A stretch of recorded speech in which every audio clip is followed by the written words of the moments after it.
Hello guys, welcome to our YouTube channel. So guys, this is our second video. Okay, introduction video मैंने बना दी थी. आप मुझे I think side में आई का बटन दिख रहा होगा, वहाँ पे जाके आप देख सकते हो. ठीक है, आज हम बेसिकली देखेंगे कि एनजिनिक्स का आर्किटेक्चर कैसे होता है इन एडवांस वे में. ठीक है, बिगिनर जो हम एनजिनिक्स की मैंने प्लेलिस्ट बना रखी है वो. ठीक है, और जो हमारा डिफरेंस रहता है एडवांस में. ठीक है, वो क्या होता है. ठीक है, बिगिनर क्यों सीखना चाहिए, एडवांस क्यों सीखना चाहिए, एडवांस सीखने से क्या आएगा, तो आज वो वीडियो में हम देखेंगे. ठीक है, तो चलो इसको स्टार्ट करते हैं. ठीक है, कोई इतना जल्दबाजी से नहीं, बिल्कुल आराम से सीखेंगे. ठीक है, तो now the main point is basically मैं पहले ये बता देता हूँ आपको कि एनजिनिक्स है क्या. देखो सिंपल है, एनजिनिक्स एक वेब सर्वर है जो कि आपकी एप्लीकेशंस को सर्व करने के लिए काम आता है. दैट्स इट, इतना याद रखो, सिंपल.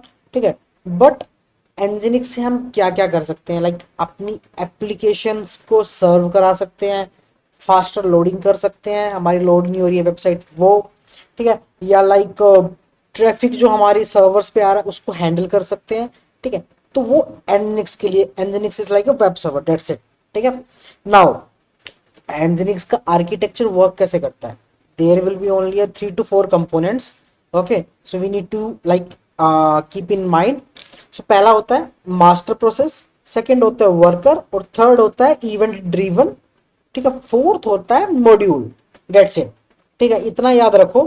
ठीक है, एनजिनिक्स बिल्कुल सिंपल हो जाएगा. तो master process, let me show you the architecture also, easy होगा आपके लिए. या this is architecture basic.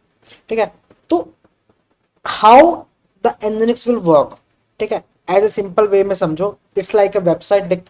Website है आपकी, फॉर एग्जांपल एक आपकी फ्रंट एंड और बैक एंड की एक वेबसाइट है. ठीक है, जिसके अंदर डेटाबेस भी है. नाउ आप एक यूजर हो. ठीक है, यूजर ने हिट किया. ठीक है, हिट करने के बाद पहले वो कहाँ पे आया, एनजिनिक्स के पास है. आपने यूआरएल को हिट किया abc.com. ठीक है, abc.com आपने हिट किया. हिट करते ही सबसे पहले वो जाएगा एनजिनिक्स के पास, वेब सर्वर. राइट, हमारी एप्लीकेशन को कौन सर्व कर रहा है, एनजिनिक्स. तो वेब सर्वर के पास जाएगा. वेब सर्वर के पास जाते ही सबसे पहले वो प्रोसेस भेजता है मास्टर को. ठीक है, नाउ सबसे पहली चीज, मास्टर तक तो प्रोसेस आई, लेकिन उनको पहले लेता कौन है, वर्कर लेता है ना. Master is like restaurant manager. ठीक है, और जो वर्कर है वो it's like a waiter. Okay, तो सबसे पहले प्रोसेस आएगी हमारे पास वेटर के पास, देन मास्टर के पास जाएगी. ओके, तो पहले वर्कर के पास आई. ओके, वर्कर ने मास्टर को बताया कि हाँ मेरे पास एक प्रोसेस आई है. ठीक है, तो मास्टर कहता है ठीक है इसको आगे भेज दो. तो फ्रंट एंड की तरफ से रिक्वेस्ट आई. ठीक है, मतलब आपने फ्रंट एंड से रिक्वेस्ट को हिट किया, पहले वर्कर को आई. ठीक है, वर्कर ने क्या किया, पहले वो चेक करेगा कि भाई मेरा कोई डेटा कैश के अंदर तो स्टोर नहीं है. ठीक है, कैश इज लाइक हमने कुछ मॉड्यूल्स को इनेबल किया हुआ. ठीक है, तो कोई हमारा डेटा कैश के अंदर तो स्टोर नहीं है. अगर है तो वहीं से ही मैं आपका डेटा उठा के मैं अपने क्लाइंट को प्रोवाइड कर दूंगा या यूजर को प्रोवाइड कर दूंगा. ठीक है, आगे तक तो जाएगा ही नहीं. ठीक है, इससे क्या हो रहा है, हमारी जो एप्लीकेशन है फास्टर लोड हो रही है, फास्टर रिजल्ट्स मिल रहे हैं उनको. ठीक है, अगर यहाँ पे कैश में डेटा नहीं है, हमने मॉड्यूल्स को इनेबल नहीं किया हुआ है, हमने कैशिंग इनेबल नहीं की हुई है, देन क्या करेगा वर्कर, एक पर्टिकुलर पॉलिसी यूज करता है, इज लाइक इवेंट लूप. ठीक है, इवेंट लूप क्या करता है, इवेंट लूप आप यूजर की एक प्रोसेस ली, रिक्वेस्ट लिया, उसने आगे फॉरवर्ड कर दिया फ्रंट एंड या बैक एंड एप्लीकेशन को. जब तक वो पूरी की पूरी प्रोसेस कन्वर्ट होके नहीं आती है, तब तक जो वर्कर होगा वो कोई दूसरी रिक्वेस्ट को लेके जाएगा. मतलब कि वेटर, आपको पता है वेटर एक टेबल पे आया. ठीक है, उसने लिखवाया कि मेरे को एक दाल चाहिए, मेरे को इतनी रोटी चाहिए. ठीक है, वो गया कुक के पास, एंड देन बता दिया कि इसको इतने इतना चाहिए इस टेबल नंबर पे. देन वो क्या करेगा वेटर, वो खा तो वहां तो खड़ा रहेगा नहीं, वो दूसरे टेबल पे जाएगा. देन वहां से जो भी चीजें वो खाते पीते हैं उनको लेगा, एंड देन वापस वो सर्व करा देगा. तो जब तक रिक्वेस्ट नहीं आती है तब तक वो वहां पे खड़ा नहीं रहेगा. इससे क्या होता है कि हमारा जो वर्कर है मल्टीपल रिक्वेस्ट को हैंडल कर सकता है. ठीक है, तो ये होता है मेन कंसेप्ट ऑफ एनजिनिक्स, कि हमारा वर्कर कैसे वर्क कर रहा है. ठीक है, मास्टर तो उनको मैनेज कर रहा है सभी को बैठ के. ठीक है, हाँ भाई तू बंदा यहाँ पे है, हाँ भाई तू बंदा यहाँ पे है, राइट, तू वर्कर यहाँ पे, तू वर्कर यहाँ. हाँ, एक चीज और, worker can not be a multi threaded, it's a single threaded process. ठीक है, बट वो इवेंट लूप का यूज करके मल्टीपल प्रोसेसेस के मल्टीपल रिक्वेस्ट को हैंडल कर सकता है। ठीक है, जो हमारा प्रोक्सी कैश है, कैश लोडर है या कैश मैनेजर है, ये मॉड्यूल्स को जब हम इनेबल करेंगे इन फ्यूचर की वीडियोस में, देन आपको बहुत इजी वे में समझ आएगा कि हाँ मॉड्यूल्स का यहाँ पे काम आना बहुत कंपलसरी है। ठीक है, तो ये हमारा पूरा आर्किटेक्चर था मेन। ठीक है, अपना बिल्कुल मेन हिंदी टर्म्स में बताया मैंने। नाउ द पॉइंट इज कि ओके, हाँ, नाउ द पॉइंट इज कि आर्किटेक्चर का इंटरनल ओवरव्यू क्या है। देखो मैंने बताया कंट्रोल और manage all the worker processes. Okay, worker processes क्या करती हैं, हैंडल एक्चुअल एचटीटीपी रिक्वेस्ट जो यूजर की तरफ से आई हैं, ठीक है, from front end. Event loop क्या करता है, मैनेज करता है मल्टीपल कनेक्शंस को पर worker using output input output operations. ठीक है, ब्लॉक नहीं करता वहां पे।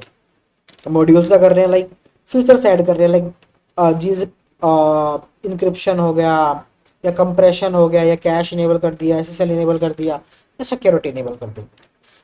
ठीक है, तो ये एक प्रकार से ओवरव्यू था आर्किटेक्चर। आप थोड़ा माइंड में सजा के देखो कि हाँ ये ऐसे वर्क कर रहा है हमारा एनजिनिक्स। नाउ पूरी प्रोसेस बताता हूँ बेसिकली है क्या है, कैसे रिक्वेस्ट को हैंडल किया जाता है एनजिनिक्स की तरफ से। सबसे पहले आएगी रिक्वेस्ट हैंडल, रिक्वेस्ट सेंड कर यूजर क्या करेगा, रिक्वेस्ट को सेंड करेगा विजिट करके वेबसाइट पे। आपने लॉगिन किया, लॉगिन करते ही बैकएंड की एपीआई हिट हुई, राइट। नाउ वो एपीआई मास्टर प्रोसेस क्या करेगा, वर्कर को देगा। वर्कर बेसिकली क्या करेगा कि मास्टर प्रोसेस ने वर्कर्स लाइक डिवाइड कर रखेगा, लाइक हाँ 5-6 वर्कर्स डिवाइड किए हुए हैं मास्टर में। तो नाउ वर्कर क्या करेंगे, वो इवेंट लूप के जरिए, ठीक है, आपका डेटा रिक्वेस्ट को बैक एंड फ्रंट एंड के पास सेंड करेंगे। जब तक वो रिक्वेस्ट इनपुट आउटपुट ऑपरेशंस के द्वारा वापस नहीं आती तब तक वो दूसरी रिक्वेस्ट को हैंडल करेंगे। जब आने के बाद वर्कर में सर्व फाइल कॉल बैकएंड और यूज मॉड्यूल्स, ठीक है, उसके जब तक वो ऑपरेशन से जो चीजें हुई हैं बैकएंड के अंदर, डेटाबेस के अंदर जो डेटा फेच करके लाया है, ठीक है, देन वो वापस वर्कर जाएगा, देन वो request back to send to user. ठीक है, रिक्वेस्ट वापस वो यूजर को देगा। तो ये पूरा फ्लो वर्क करता है एक प्रकार से आपका। ठीक है, तो इससे लाइक पूरी की पूरी एनजिनिक्स आपकी सोल आउट हो जाएगी। ठीक है, now the main concern is की इंक्रीजिंग द वर्कर प्रोसेस। अगर हम वर्कर प्रोसेसेस को लाइक आपको पता है, आपको तो पता लग गया कि लाइक मैं अगर वर्कर प्रोसेसेस को इंक्रीज करूंगा तो मेरी वेबसाइट का जो रिक्वेस्ट है वो रिक्वेस्ट और भी आएंगे। लाइक अगर फॉर एग्जांपल अभी 10,000 पर्सन रिक्वेस्ट सेंड कर रहे हैं, राइट, तो लाइक मैं अगर वर्कर्स को इंक्रीज कर दूंगा तो भाई साहब लाइक 50,000 60,000 हो जाएंगे, 5-6 वर्कर्स बढ़ा दूंगा तो मैं, राइट। बट डिपेंड करता है ये आपके सर्वर के ऊपर। लाइक अगर आपका कोई सर्वर है, वो server 2 core of CPU 16 GB of RAM है, 2 core is equal to 4 V CPU. एक कोर के अंदर 2 वर्चुअल सीपीयूज होते हैं, राइट। तो 1 core is equal to 1 worker. अगर आपके पास 2 कोर का सीपीयू है तो 2 वर्कर्स यूज करेगा वो, वैसे ही परफॉर्मेंस आपको प्रोवाइड करेगा। ठीक है, अगर आपने बहुत सारे वर्कर्स कर दिए तो आपके सर्वर पे लोड आएगा। ठीक है, तो आपको क्या करना है, एक टिप देता हूं, हमेशा वर्कर्स को ना, ये वर्कर प्रोसेसेस को ऑटो पे रखो। Nginx will automatically like divide the load or increase the worker capacity automatically based on your traffic limit। ठीक है, अगर for example right now initial traffic आ रहा है 100 200 300 500 1000, तो देन वो ऑटोमेटिकली Nginx अपने आप ही उसको मैनेज करेगा। हाँ मेरे को 1 वर्कर लगाना है, 2 वर्कर लगाने, 5 लगाने, 10 लगाने। ठीक है, अब वर्कर प्रोसेस ऑटो आपको कैसे दिखेगी, ठीक है, ये मैं अभी के लिए दिखा देता हूँ। मैं अभी मैक यूज कर रहा हूँ। ठीक है, तो मैक के अंदर कैसे कर सकते हैं अपन ये, मैंने एनजिनिक्स ऑलरेडी इंस्टॉल किया हुआ है ब्रू से, तो मुझे यहाँ मिल जाएगा ओपीटी होमब्रू ईटीसी एनजिनिक्स। तो यहाँ पे आपको मल्टीपल फाइल्स दिख रही होंगी, राइट। इसके बारे में अगर आपको समझ नहीं आ रहा है लाइक कौन कौन सी फाइल किस के लिए यूज की जाती है, तो आप मेरी बिगिनर वाली एनजिनिक्स की वीडियोस को देख सकते हो। एनजिनिक्स कॉन्फ के अंदर आप जैसे जाओगे, यहाँ पे आपको दिखेंगी वर्कर प्रोसेस। अभी मैंने एक सेट की हुई है बिकॉज ऑफ मेरे को इतनी नीड ही नहीं है। ठीक है, तो मैं एक ही सेट करके रखूंगी, मेरा एक कोर के अंदर मेरा एनजिनिक्स चलता रहे, इन फ्यूचर में स्टॉप कर दूँ।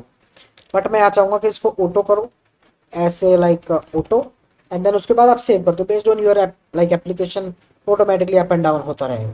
ठीक है, तो जो ये अदर चीजें हैं लाइक इवेंट्स, वर्कर कनेक्शन, ये बाद में समझाऊंगा मैं आपको नेक्स्ट वीडियोस में, इन फ्यूचर वाले वीडियोस में। अभी समझाऊंगा तो मैशअप हो जाए। तो मेन चीज हमारी ये थी। ठीक है, तो इसको इस वे में सेटअप करके रखो। इन फ्यूचर आपको लाइक ऑटो पे नहीं रखना है, मैनुअल रखना है, तो देन आप वहाँ पे इंक्रीज कर सकते हैं 2 worker, 3 worker, 5 workers based on your CPU limits. Okay, now beginner usage में क्या होता है और एडवांस यूसेज में क्या होता है, कि बिगिनर्स में हम क्या क्या लाइक इंजीनियरिंग में सीख पाएंगे और एडवांस में क्या क्या होगा। नाउ बिगिनर्स में आपको पता है कि like HTML images video static files पे सेव कर सर्व करता है, ठीक है। बेसिक रिवर्स प्रॉक्सी लगा सकते हो अपनी। एडवांस यूसेज में आप लाइक आप अपने वर्कर्स को ऑप्टिमाइज कर पाओगे, जिसकी वजह से हाई ट्रैफिक को वो हैंडल कर पाएगा, राइट। सेकंड चीज, स्मार्ट लोड बैलेंसिंग कर पाओगे based your health checks. Like आपकी एप्लीकेशन आप लाइक आपकी 6-7 माइक्रो सर्विसेज चल रही है, एक माइक्रो सर्विस डाउन है, इसका मतलब ये नहीं कि पूरा इंजीनियरिंग सर्वर डाउन करते हैं, नहीं। आपको एक सर्विस डाउन रहेगी तो वो एक ही सर्विस का आपको सर्व नहीं करेगा, वो बाकियों को भी सर्व करेगा। लाइक 5 माइक्रो सर्विसेज सेम है, ठीक है। आपने 5 क्लोन चला रखी है एक माइक्रो सर्विस की, तो क्या करोगे आप, अगर एक बंद है तो जो 5 होंगी उनको भी वो सर्व कर देगा, एक वाली को दिखाएगा ही नहीं, ठीक है। कैशिंग इंप्लीमेंट करता है, सिक्योरिटी इंप्लीमेंट करता है, ठीक है। कस्टम रूल्स आप लगा सकोगे, मॉनिटरिंग कर पाओगे एनजिनिक्स की। तो मल्टीपल चीजें मैं आपको दूंगा धीरे धीरे, ठीक है। नाउ यहां तक ये वीडियो थी। इन फ्यूचर आपको इंक्रीज करना है, लाइक आपको और एनजिनिक्स के बारे में सीखना है और डीप लेवल जाना है, तो मैं ये वीडियोस को आगे लेके जा रहा हूँ।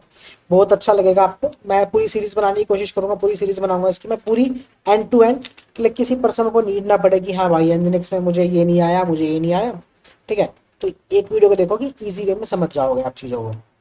अगर आपको ये वीडियो पसंद आई हो, अगर आपको इसमें कुछ भी लाइक गलत लगा हो या मैंने कुछ गलत बोला हो, कमेंट में आप मुझे बताओ, मैं उस गलती को एक्सेप्ट करूंगा। और लाइक अगर आप में इसमें कुछ लाइक चेंजेस करने हो, लाइक क्या मुझे लाइक और किसी पर्टिकुलर टॉपिक के ऊपर वीडियो बनानी, तो मुझे बताना, मैं आपको पर्टिकुलर वे में बताऊंगा, ठीक है। तो इस वीडियो को एंड करते हैं। अगर लाइक अगर वीडियो लाइक हो जाए तो बहुत बढ़िया है, ठीक है। एंड सब्सक्राइब कर लो चैनल को। तो मिलते हैं नेक्स्ट वीडियो के अंदर। Okay, good bye guys, thank you.